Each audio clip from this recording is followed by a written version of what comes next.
Of universal concern is the question of how do I start a credit file? How do I become somebody at the credit reporting agency? Well, if you have no credit file, remember there are both sides of a sword, the two-edged sword, as some lawyers like to say. You have no negatives in there. So that at least you're starting from scratch is a big challenge, but since you have no negatives to overcome, you can find yourself getting a decent credit score rather quickly and build from there.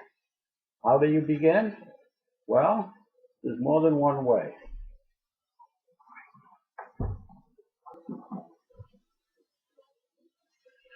How are you going to get yourself noticed by the credit reporting agencies? How are you going to become a person to them? Well, the very best way, the classic way to get started is to get a secured credit card. A secured credit card is issued by most credit card companies. All the major ones will give you one. Typically, it requires a $200 investment. You begin an account with $200 of your own money, and you get a card, and sometimes there's annual fees, of course, associated with this as well. You get a card in which you can use as if it were a regular credit card and pay it every month. It takes 6 months of activity before your file begins. What you do is you pay religiously every month. You're using your own money, and that's one reason, or the main reason, of course, why the credit card company will issue this card, because they have nothing to lose. All they're doing is providing you with a service where they report your timely payments to the credit bureaus. After 6 months of this, you will have your own credit file. It will be a thin credit file, and you won't have much of a credit score. But as long as you keep your debt to available credit ratio down, you will begin to get to a point where they probably will send you an offer for a credit card with a low threshold on it, maybe a $300 one, unsecured card. Now you're on your way. Most important thing, of course, as we've stressed so often, is to pay your debt on time each and every month. Now, with the thin file, you also have very little age to your account. You have very little dollar amount of credit, so it's kind of hard sometimes, I realize, to keep the debt to available credit down. Is there a way to get a much better credit score in a hurry? Well, there is. If you have a close relative or a friend that will put you on as a co-user of an authorized user of one of their cards, and they have a card that has a lot of age on it, then you will be reported with that card. You will get the credit for their age, for their timely payments.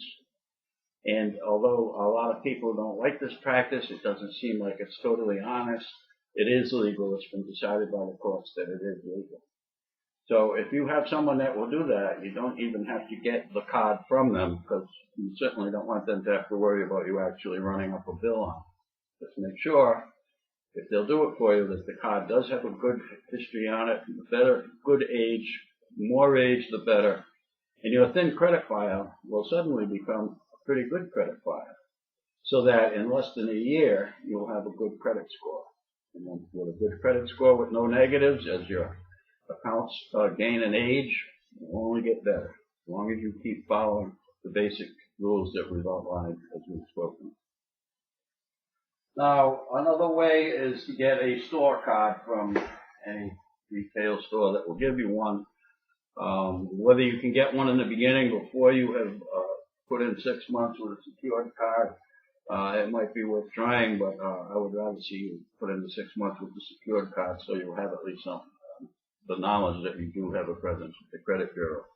The store card should be kept low, of course, and should not be used as an excuse to be extravagant and buy things you don't need, because a store card is pretty low on the pecking order of credit anyway, as we'll talk in a moment.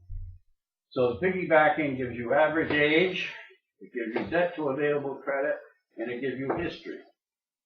Now, all types of credit are not created equal. The king of all types of credit is the mortgage.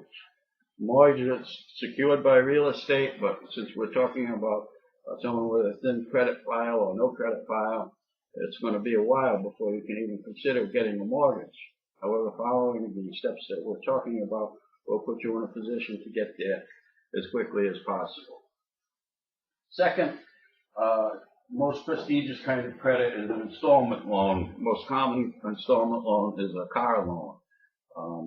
But you still need a certain amount of credit in order to get a car loan. And by car loan, I'm not talking about a subprime auto loan as we discussed in previous videos, because most of them don't even report to the credit bureaus, or they might report to just one and not all three, and they might report haphazardly. So don't rely on that. But if the time comes that you need an automobile and your credit file has advanced sufficiently to get an installment loan, it will actually help you build your score. So an installment loan is a good thing, and as long as it's handled responsibly, it will help your credit score greatly in the long run. And then, of course, there's credit card debt. Revolving debt means credit card debt. It's debt that's paid every month. Is third in the pecking order of credit. And fourth is the kind of retail cards that, for the most part, are more nuisances. They result in an inquiry, and sometimes they really mess with your debt to available credit ratio. So it's not a good idea to have a lot of them. One or two is fine once you get going. But if you